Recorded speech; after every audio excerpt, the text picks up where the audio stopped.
Party ఫిరాయింపులకు సంబంధించి supreme court ఇచ్చిన తీర్పు నేపథ్యంలో స్పీకర్ గారు మాకు ఒక నోటీస్ ఇచ్చారు.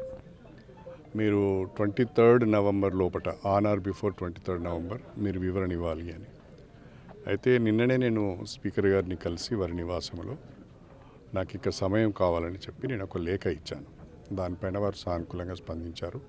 బహుశా ఈరోజు ఇండికేట్ చేస్తారు కావచ్చు ఎన్ని రోజుల సమయం ఇచ్చేది. ఆ తర్వాత మా శ్రేయోభిలాషులతోని అదేవిధంగా లీగల్ ఎక్స్పర్ట్స్తో కూడా మాట్లాడి నేను స్పీకర్ గారికి నా వివరణ ఇస్తాను.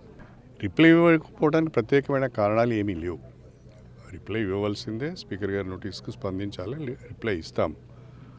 కాకపోతే కొంచెం సమాచారాన్ని సేకరించడానికి వివరణ ఏ రకంగా ఇవ్వాలని లీగల్ ఎక్స్పర్ట్స్తో సంప్రదించడానికి సమయం పడుతున్నది. కాబట్టి తప్పకుండా స్పీకర్ గారు ఒక టైం నిర్దేశిస్తారు.